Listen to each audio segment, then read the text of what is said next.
Hello, everyone. Good evening, good afternoon, good morning. It's Wednesday, 29th of September 2021, and it is with a great pleasure we have a special guest today, Faye Waddington. She's she gonna talk about education. That's a wonderful piece we need to have in our life. And Fayute, my Irish friends, I hope you're okay. And I will open here for everyone giving you their greetings. Faye, can we start with you? Thank you. Hello, everyone. It's an honor to be here with you. Okay, Elsa. Hello, my dear friends. As you see, our virtual room is illuminated. So many good ideas, and especially today with our dear Faye. And I hope you enjoy and make your suggestions, comments, because today this is special topic. Education is the key for the evolution of your humanity. And I hope you all pray for us, pray for the education in the world to change the direction of the world towards light. Thank you all. Nice to see you all here. Ms. Gibbons. Hello, good evening, good afternoon, good morning. As always, it's wonderful to be here. And as Elsa said, today is a very special subject that is very much in our hearts.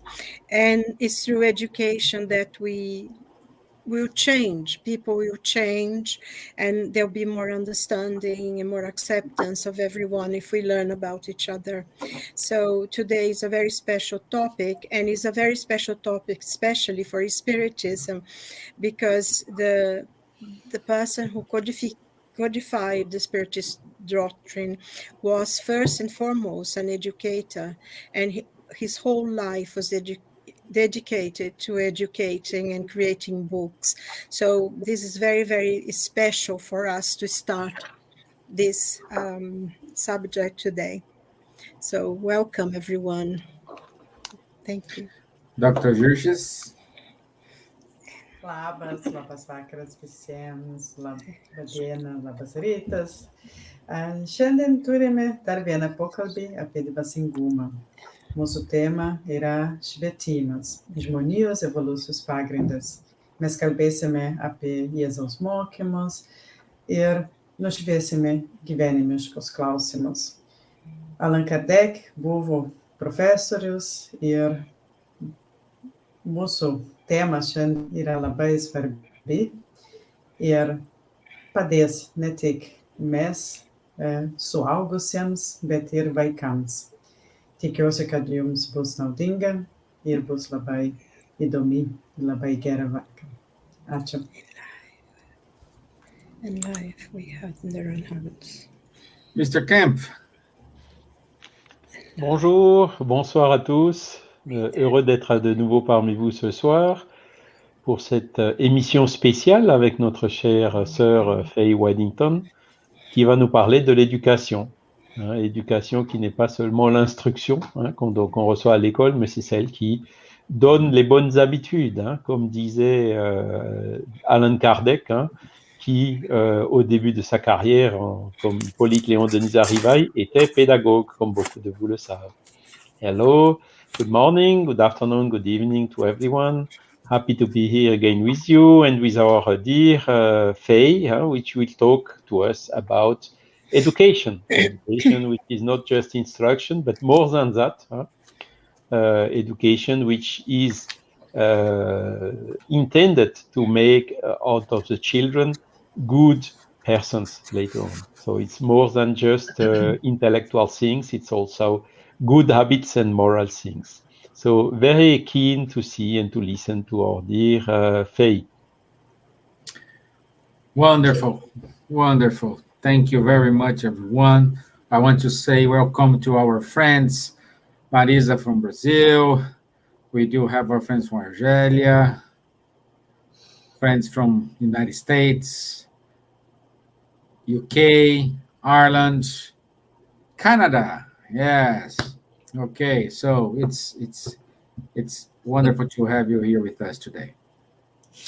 Okay, so when we talk about education, this is the only way we can change everything.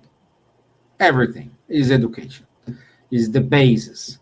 And in order to start, I will play a video, short video of an example how education can change lives. That's a proof that how education can do it. So,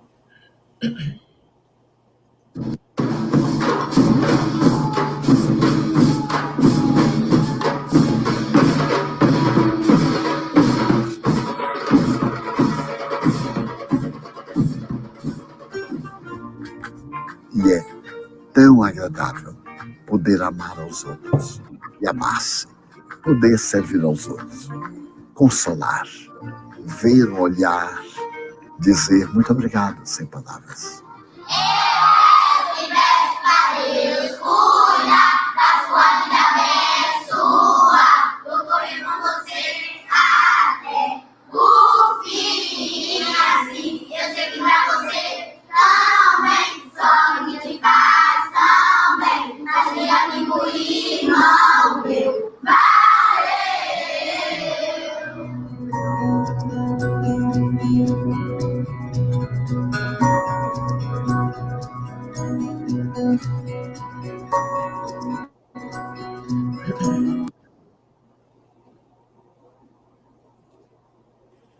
okay, this is a wonderful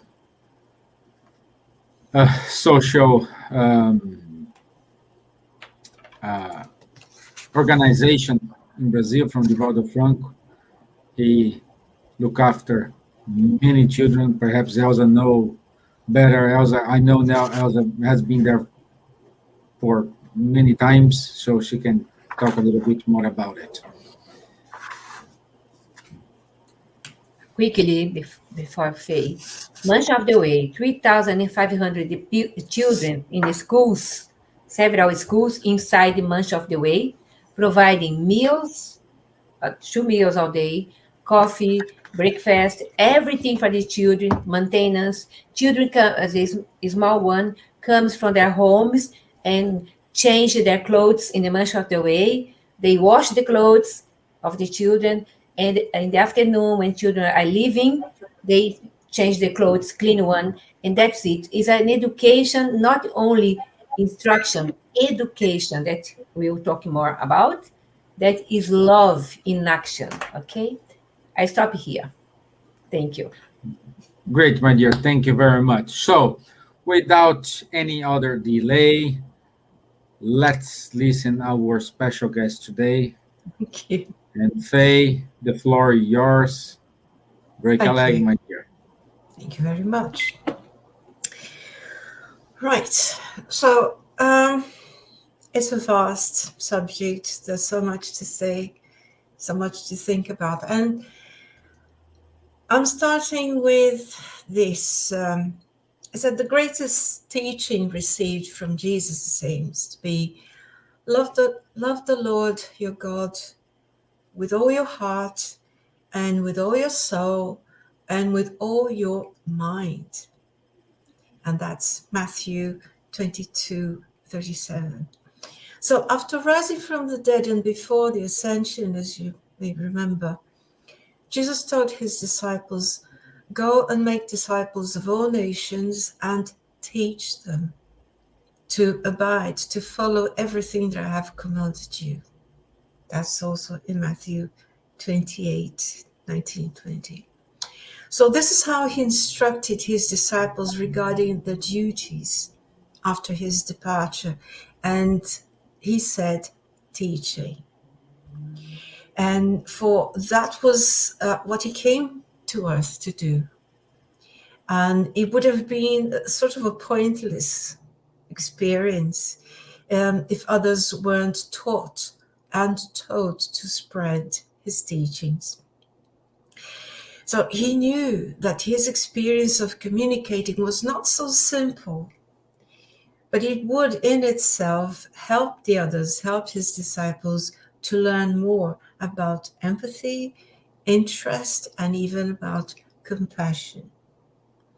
So when he said, all your mind and teach them, Jesus stressed the importance of education.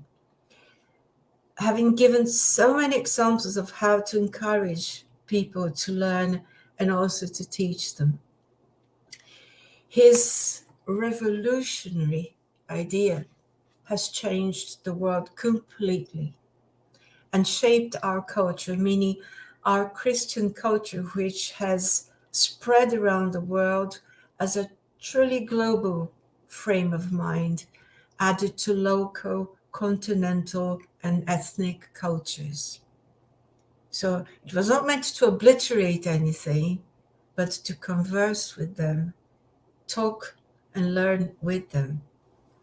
So through teaching in the manner that he did, the aim was to promote equality, inclusiveness, and ultimately life in fair societies. I would even say in fair democratic societies, because then if they teach people to think and express their ideas, there should be room for everyone at each time, within the frames of a harmonious society. And in chapter 1 of the Gospel according to Spiritism, in the article, The Alliance Between Science and Religion, we can find this wonderful sentence. It says, science and religion are the two levers of human intelligence. One revealing the laws of the material world, the technical knowledge, that is, and the other revealing those of the moral world, which we understand as ethics and spirituality. So as these are the two sides of the same coin, if there's a perceived incompatibility between them, it's probably because there has been a misunderstanding of them both, or either one, because both come from the same source of creation and should not be conflicting. They should be harmonious. The effort to balance the understanding of both of them is the path to evolution, is a part of our evolution. And in more practical terms, Jesus's request to teach has literally changed the world. And how? How has it changed the world in practical terms? Well, it started with the setting up of schools for universal education and cathedrals for worship and learning. I'll give you an example. Since the first 100 years AD,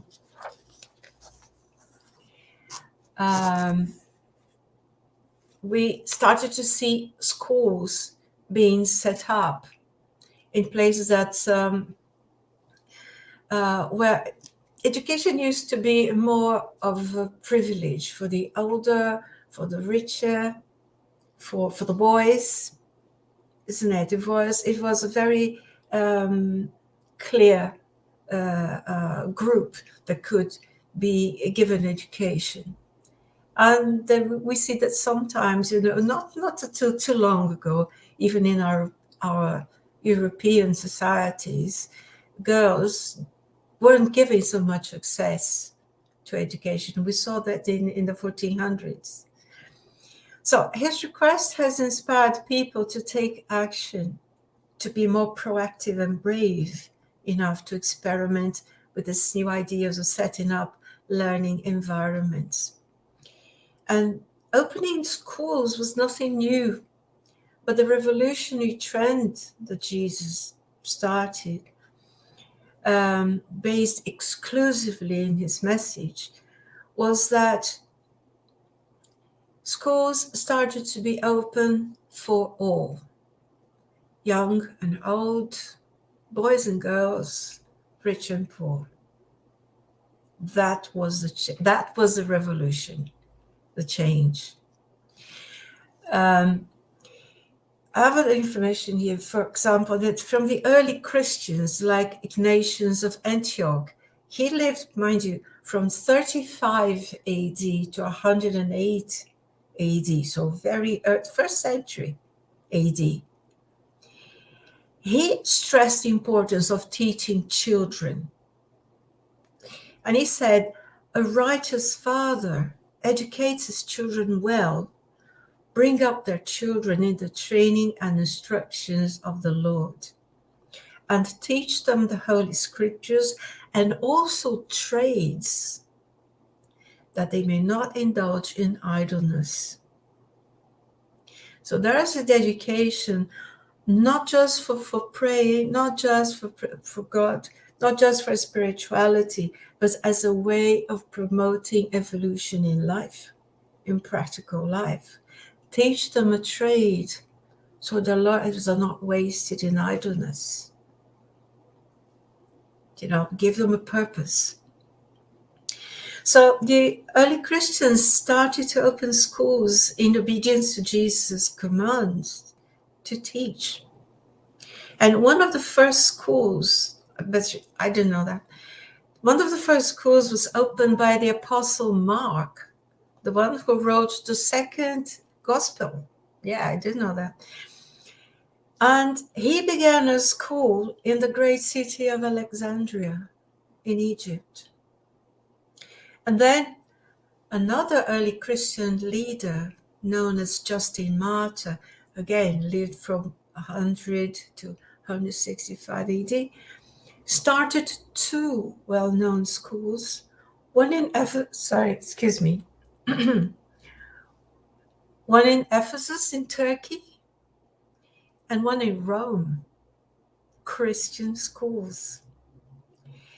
And shortly after that, a school started in Caesarea in Palestine,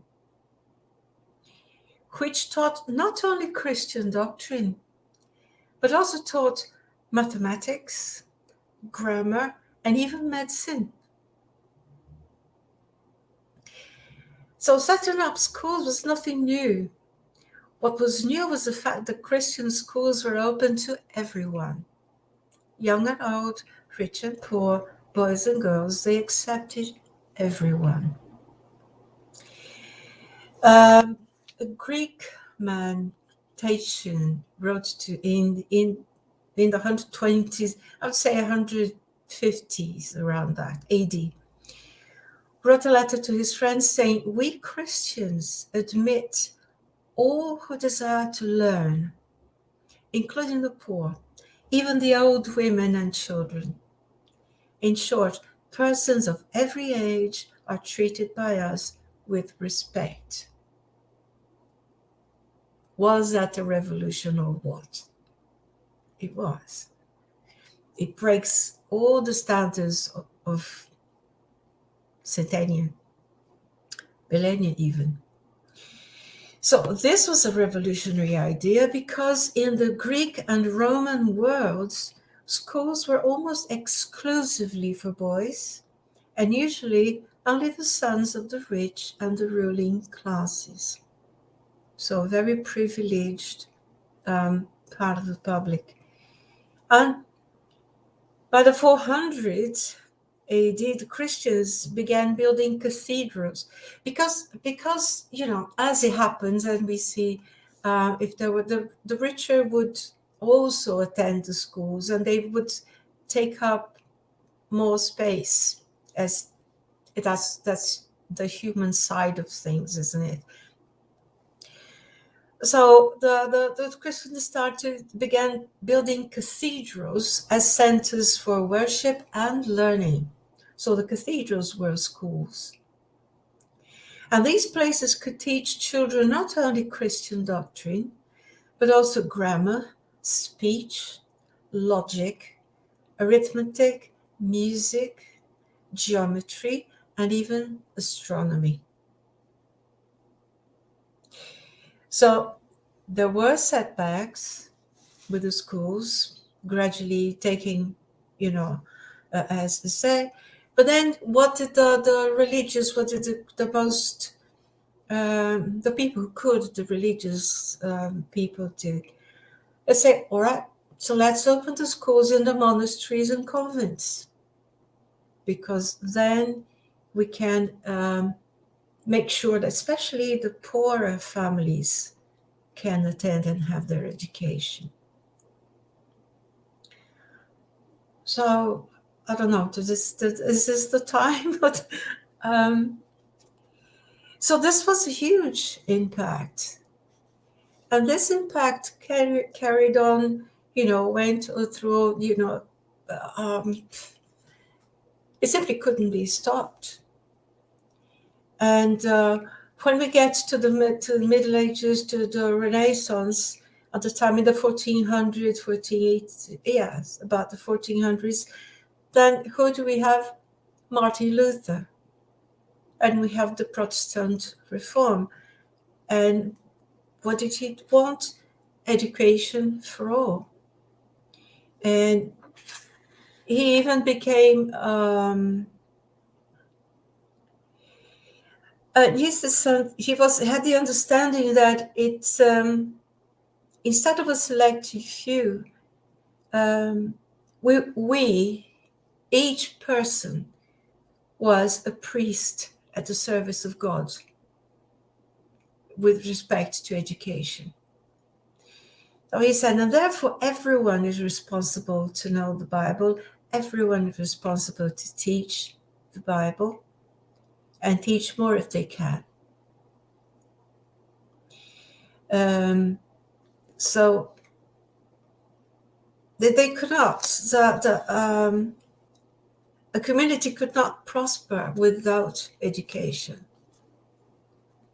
was his idea.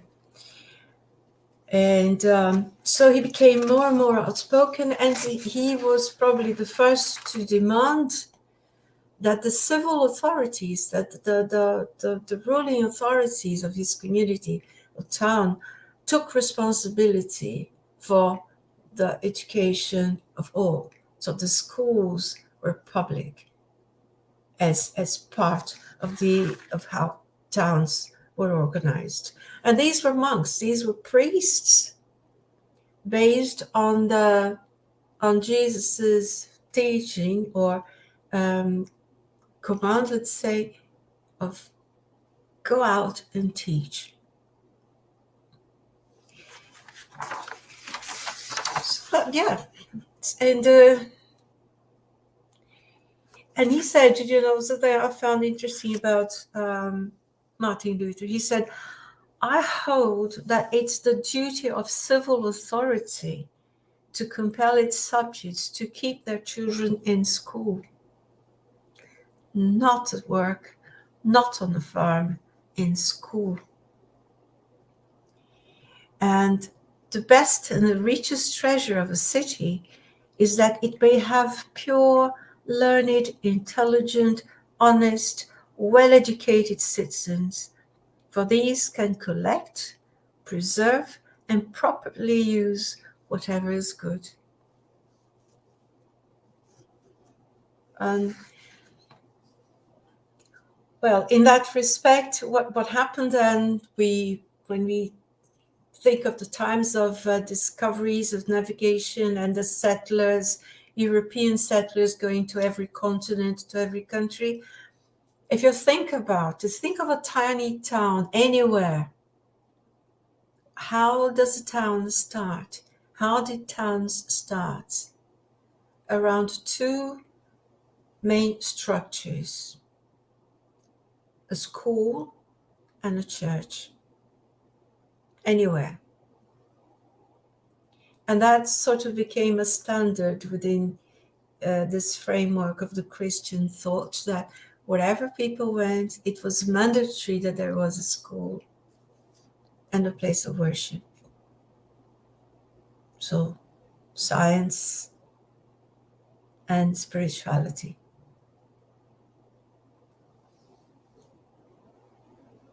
Yeah. And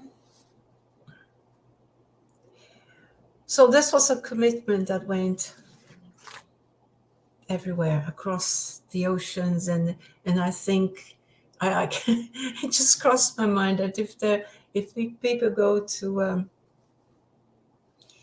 to Mars, there'll probably be a chapel there and a school pretty soon. Now, and how did Jesus approach teaching? So that was another thing. It's not just, well, he opened the school and what do you do with it? And he says, our Lord, it personally, Jesus had this deep perception taken from love. It was a mentality. And he was described sometimes like a man who dreamt. He spoke like a lunatic. Sometimes people said, well, where are these ideas from? And he played like a child. So it was a man who brought in himself all the knowledge and the experience of the stars crammed into a human body. And it makes me wonder if the human body sometimes could could stand all the power, his inner power. But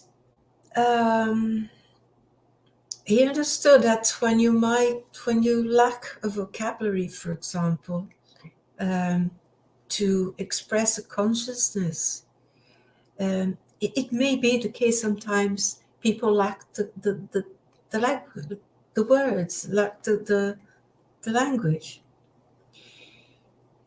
So the idea is that when one lacks the tools, the work and ideas must be expressed in the closest way possible.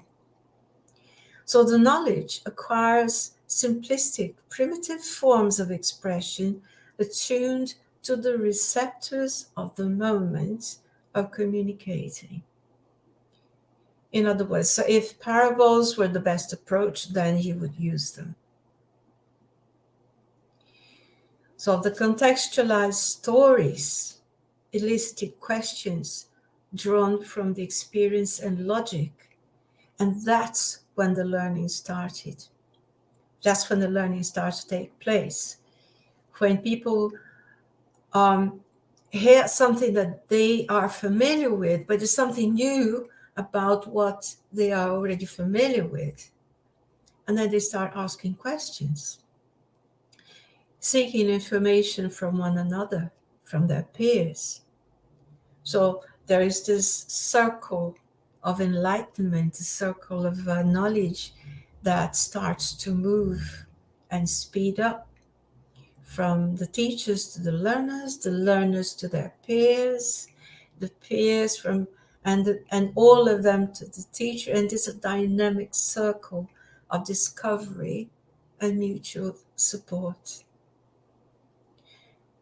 I take it this is basically how Jesus taught. He listened to what people knew. He knew what he wanted them to learn. He found a way to start, a sparkle, something to start the interest, the curiosity, give something to ask about. But what if? What this? What that? And then consciousness started to open and spread, and learning happened. And they would never be the same person as they were 5 minutes before.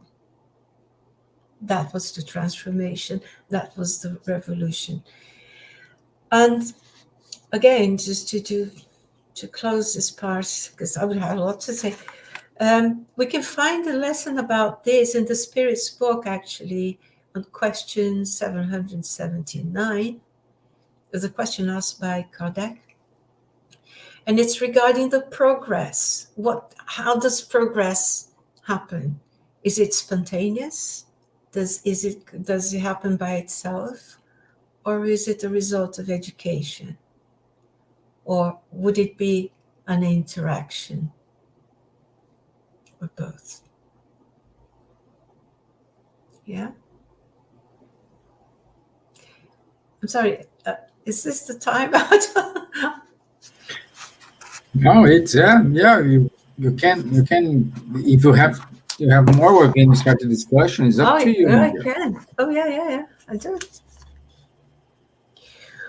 It just a few more notes. It says, well, this means that Jesus, as an educator, knew the tools cannot be ahead of the pupil. Without an adequate preparation of the pupil. Just as a powerful transmitter cannot expect to be received and deciphered by a primitive radio set. Either the antenna is scaled down or the radio is brought up to a higher performance standard. So he's talking of assessment. It's when doing the teaching for these children, it's you've got to assess the situation, assess them and see where they are. And so to devise the steps to bring them to where we would like them to be. To give them the tools. They don't know what tools they need, we do. Or the teacher does. But sometimes the teacher doesn't even know that either. The teacher will discover. If the teacher works as Jesus did, forgetting, leaving the self completely aside, but concentrating, focusing on the learner, the teaching process and the learning process are symbiotic. They work together. So if they teach with the abandon of self, like Jesus did, to envisage the collectivity, to this spirit of collectivity,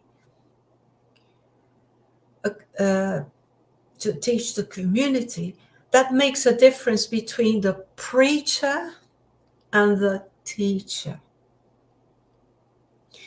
The preacher has in mind his aims.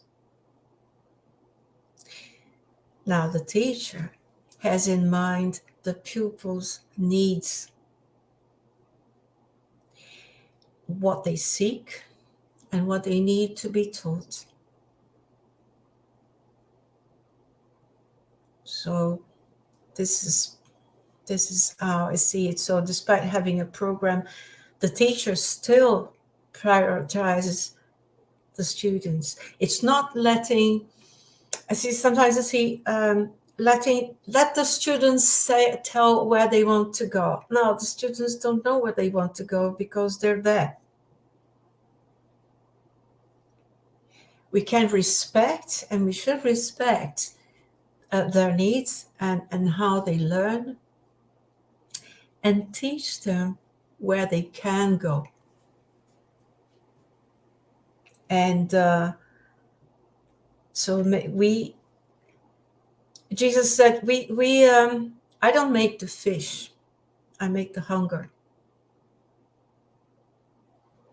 The miracle is not the miracle is not in the fish, it's in the ocean.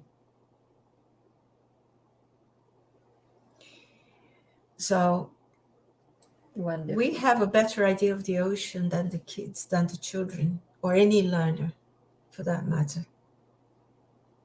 The difference is that when we work with an older learner, which is mostly my case, they have a sea of frustration because they've seen the sea far away, but were never given a bridge, were never given a path.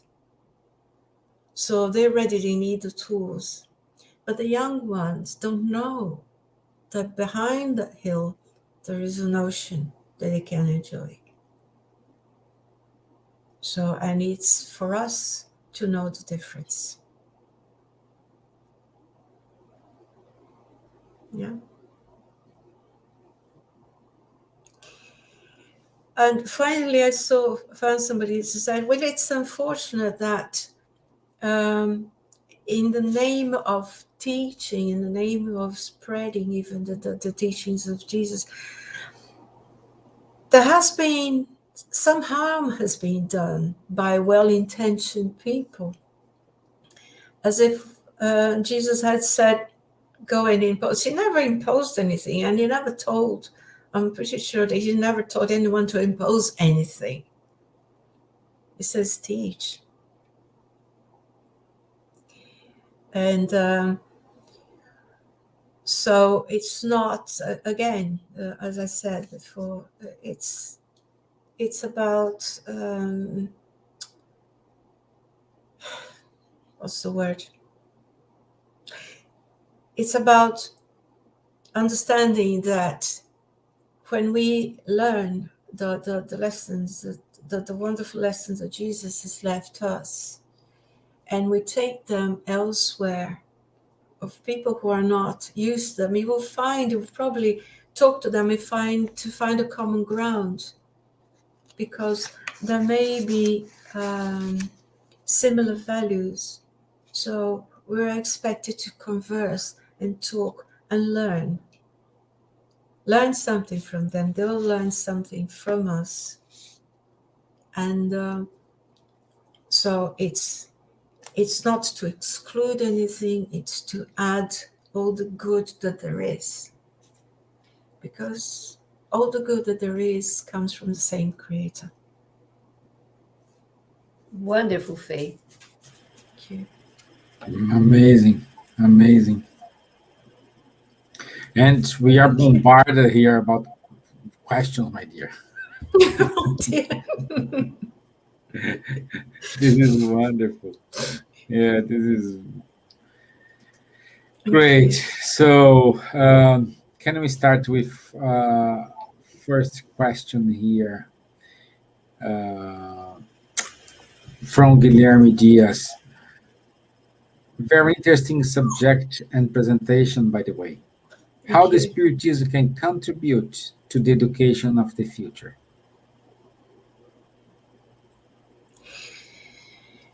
Well, by being true to its basis, that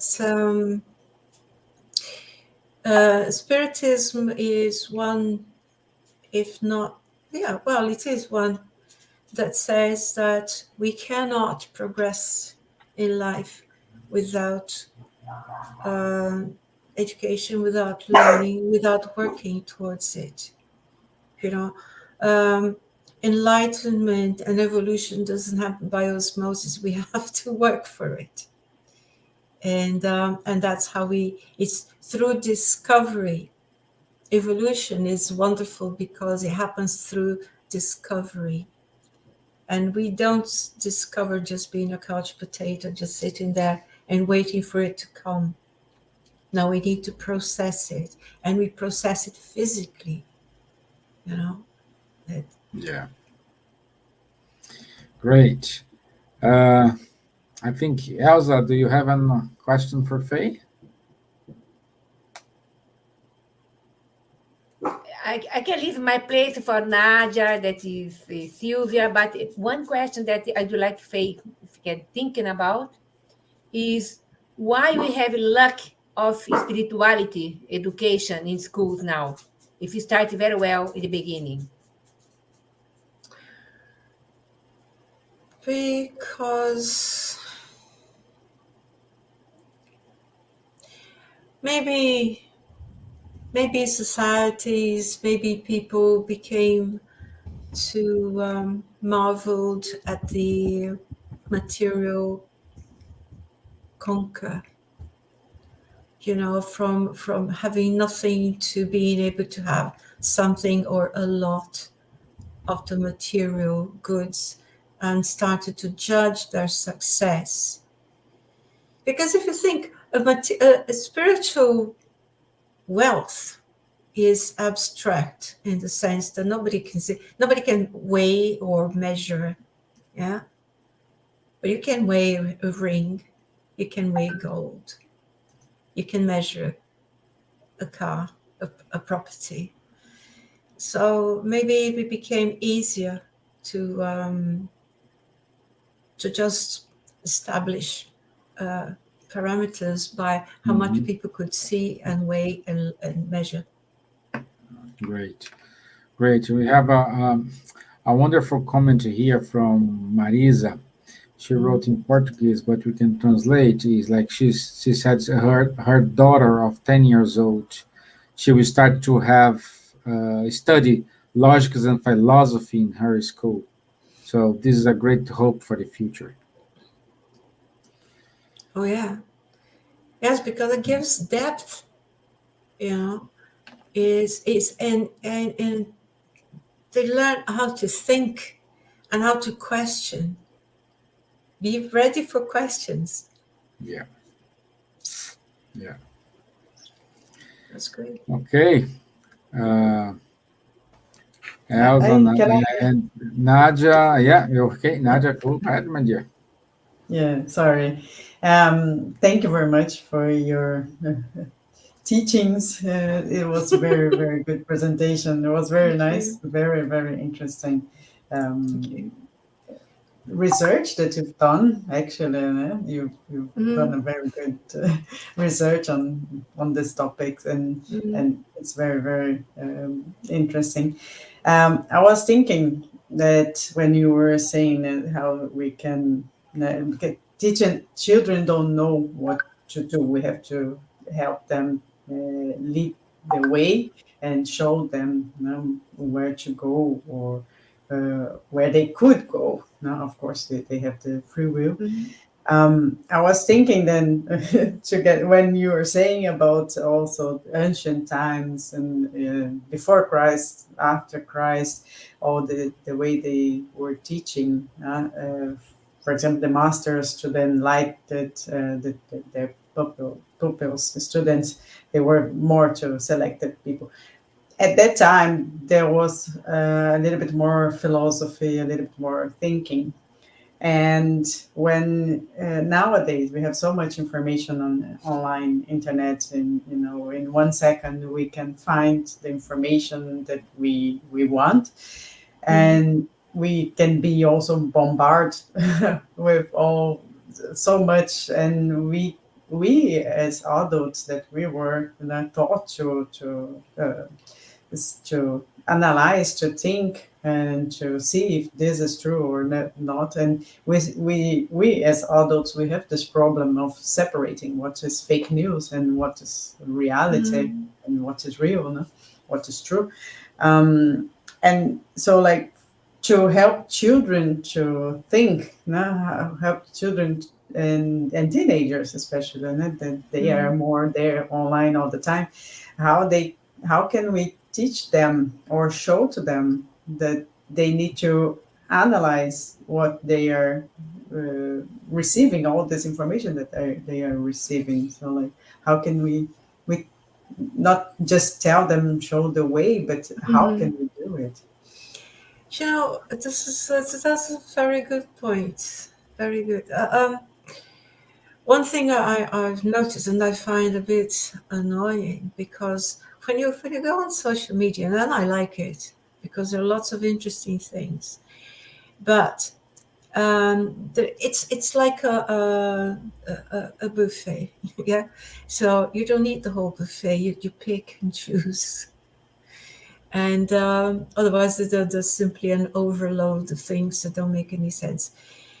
But I see that maybe, and I hear people who want to talk lost this habit of conversation, and a calm conversation about one thing at a time, not a catalogue of things, not a list of headlines that can fill 15 minutes with a list of headlines with no depth whatsoever, with no details. It's as if, like you say, instead of having, I don't know, a number of cars and a number of things to display, now they would display, how many headlines can they say? Oh, I've seen this and I heard that. And yes, but what's the connection? What do you get from that? apart from being angry, artificially angry, or artificially happy, because it's the trend. Everyone's happy, so am I. Everyone's getting angry about this. I'll take the anger. This is the conversation. Is the habit of talking about one thing at a time. And it takes time. It takes time. But I've seen parents, when teaching kids that were having tremendous problems at school. I've seen parents wanting them to talk faster. Come on, speed up, to score points.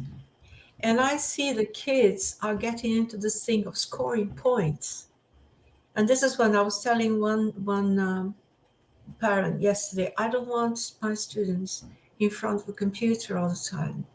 Do you know why? Because they've learned that they eventually, if they keep clicking, eventually they get the right answer. Right answer score points. That's it. There's no process. They don't know why it's right answer. Oh, the system says it's right. Okay, move on, next question. So this thing to display the cleverness through how many points they can score and how quickly they can score the points. But you ask them, okay, why did you get the answer? Why is that? And they say, don't know. And that's what they want to do for music. That's what they want to do for art. Quick result, because that scores points. I think it's conversations, chatting. With a beginning, a middle, and an end, preferably. With a structure. Yeah. So, Ms. Gibbons, you have a comment? Yes, I have something. It's just from what Faye was saying. Thank you, by the way. It was really instructive, the whole talk, and really to see, a lot of the work you've done. But I think one thing they said, because education really, you go to school for learning certain things, but education really starts at home with the parents. And I feel nowadays many parents are failing their children. They don't talk to them. They are so busy themselves on their social medias and things, which, is something that's good, but on the other hand, has become almost as poison to our society. Personally, I feel that, I saw a situation in the bars that honestly I had to hold myself back, not standing up and going talk to the mother. This little boy that was as bright as a button, and he wanted to see this and he could see that, and he was commenting, and the mother was so busy on the phone, and he kept calling his mother, and she said, "Oh, shut up, you stupid boy, let me do this." And you could see his little face. I almost wanted to get him, take it home. And the dialogue between parents and, the way of teaching them and talking to them, making them feel worthy. And, like the point you made, Faye, about everything is too quick. You want quick answers, you want quick results. Even in messages now is so abbreviated. People don't write anymore properly. So I find that sometimes, our society is becoming too fast, and no one talks to anybody.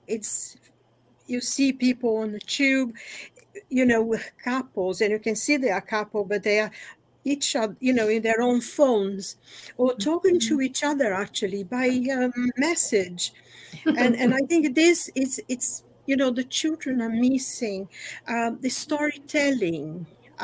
Like used to sit by our grandparents' feet, and listen to the stories they had to say. And I'm not saying that it's bad. Some of the things are good, but there is quite a detrimental, parents don't have time to read anymore because everybody's on the phone. And I find that this part of the education, so children come to schools, they are very bright, they have knowledge, access knowledge, like in a speed that, I mean, even 5 years ago, couldn't imagine that could come so fast to us, which is wonderful. You have access to all this knowledge, but at the same time, we don't have any connection to learn. I think, Don't know if, it's a great point too. And I think all of that brings us back to Elsa's question. Do you know what I see when I look at all these people? I see kids of all sizes, kids of all ages, and kids want attention. They need the attention. They need love. They need to do something to be good boys and good girls so they are loved. And it's the idea of what is good for them to deserve love that has to change. So the education from they're at home, parents are busy, life is hectic. Yes. But why are they moving from one thing to the other? First, because they're too young to concentrate for too long on things. I believe it's an error to make them stay there for hours in one thing. It doesn't happen. But they do stay in those video games because they change. And why do they change? Because they're seeking something that makes them look good, makes them look clever, makes them loved, because they're good at something. When they shouldn't feel that they're good because they are who they are. Exactly. They're good enough to learn. They're good enough to, you don't have to be Superman. You're fantastic as you are. I love you for who you are. And then he wants to be better because good is being himself, is being herself. So I want to be a better self. Yeah. Mm-hmm. I don't want to be a better model. Yeah. Mr. Kempf, how is education in France?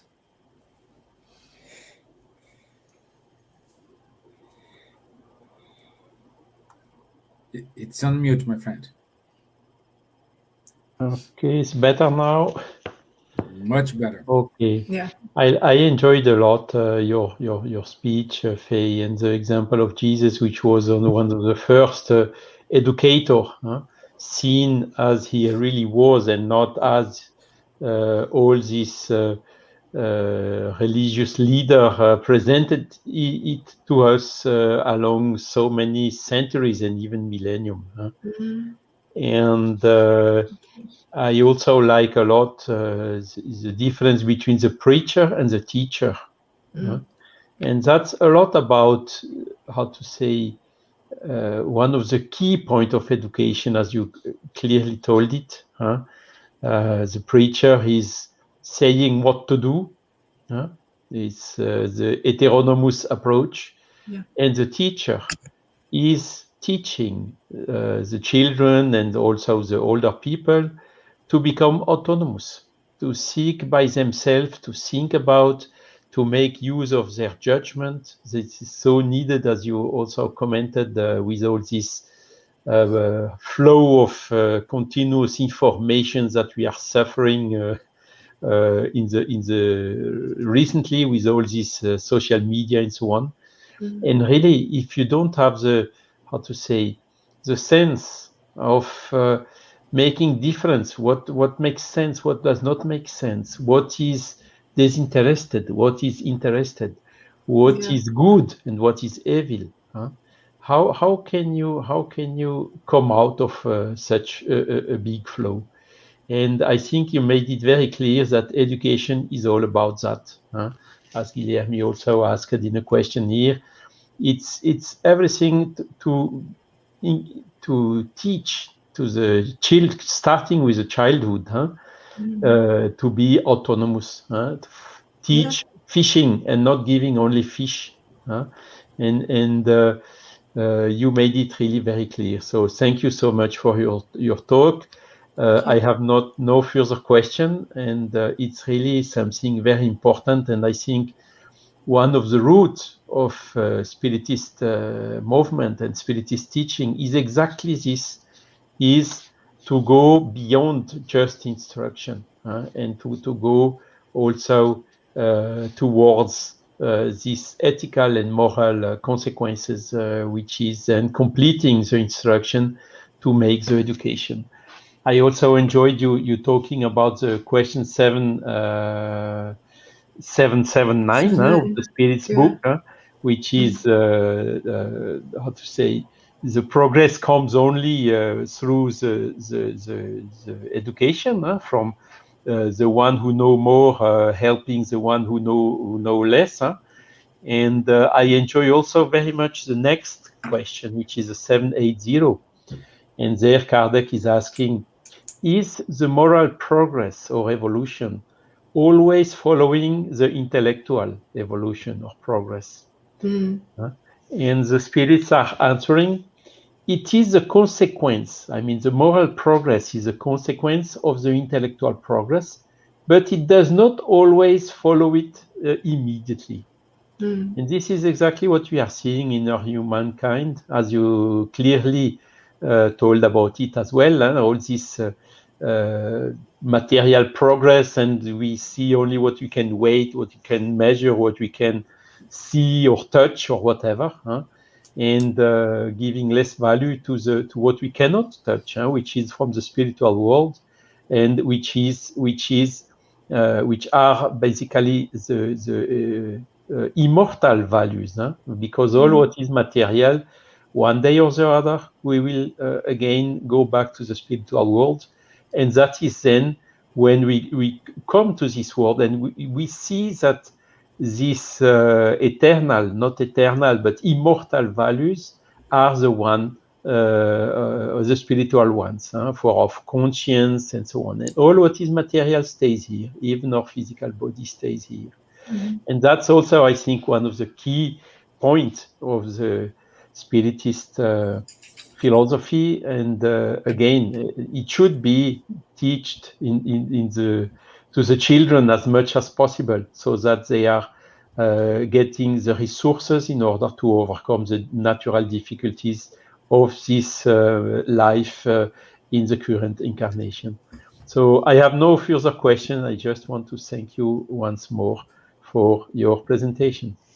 Oh, thank you. Thank you all for the opportunity. Thank you.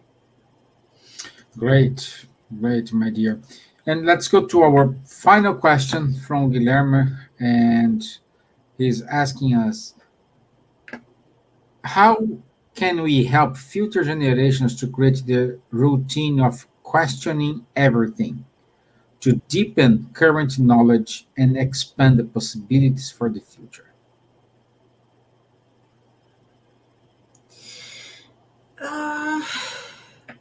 How?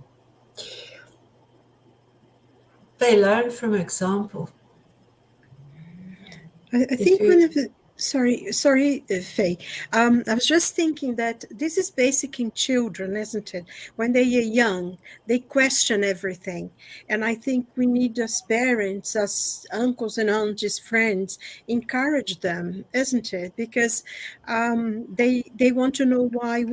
And sometimes can get a bit tiring for parents, but I think we have to encourage them to try to answer them and try to help them find their own answers to their own questions, giving them opportunities to find out and helping them and guiding them in finding the answer for their questions. Because I think it is natural in children to ask many questions anyway. I feel that.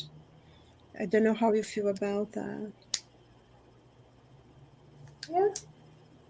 Yeah, that's pretty much this. It's a habit. You can have a habit instead of just telling. You can ask, what do you think? You know, why do you think this? Why is this round? why do you think it flies this way? Of course, you know, when they learn that there is, and this I say to students all the time, there is no silly question. And there's no learning without question. Right? Neither the teacher, nor the students, nor the parent or the child will learn without a question. Because that's what triggers ideas, triggers the curiosity. What do you think is going to happen if I do this? What if I put this apple in the water? What's going to happen? You know, is it going to sink or not? Why? You know, from simple things, from playing, from observing, taking the time to just look around. You know, look in the garden, look in the plants. Yeah. I think that's how you trigger that. I make a comment quickly, because sometimes I have a conversation with teachers in the school, the children, the early ages in the school, and the children, they are encouraged here to read a book and to think about the book, to answer about the book, to explain the book. They have really to use their logic, their reason. And it's different from children in Brazil, that sometimes it's difficult for them to read, and if you make a question about the book, they don't even know how to explain. And I'm not talking about the higher level schools. We talk about the ordinary schools. Yeah. That is the way that people here said to me, children in the United Kingdom, they in early ages, they can think about something and explain the thing for you. That's it. It's amazing, no? Yeah, because very there's nice. this habit of questions, asking questions. Yeah. Exactly. Very nice indeed, our life today. No, Stevan? Yeah, it's wonderful. It's amazing. There's one lesson that I remember for the rest of my life. I was a kid, always loved flying kites, and I remember my dad making the kites. He made 1, 2, and 3, and then he said, "What can you teach me?" So he made it. It looked so interesting. I wanted to learn, but I could never get the lines right. And I said, "Dad, why is it? How does your kite flies and mine doesn't?" And he said, "Have you measured this? Have you measured the triangle?" And he said, "Look, if you do this like this, look at that, make sure that they're centered." So I learned the center, the triangle on that. And I said, New discovery. what was next? I wanted to make my own kite. Wonderful. But that wasn't anything special. I think it's how you go about it. Yeah. Great. Thank you very much, Faye, for your time. Great research. We love it. And we are already 5 minutes past from our time. Let me go to our announcements, and then we'll start with a quick video from a wonderful event we're going to have shortly.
Wonderful. You're Stevan, on mute, Steven. I am mute. Yeah, I just realized that. So thank you. So we have a lot of announcements. Thank you for all the efforts here. Let me put this.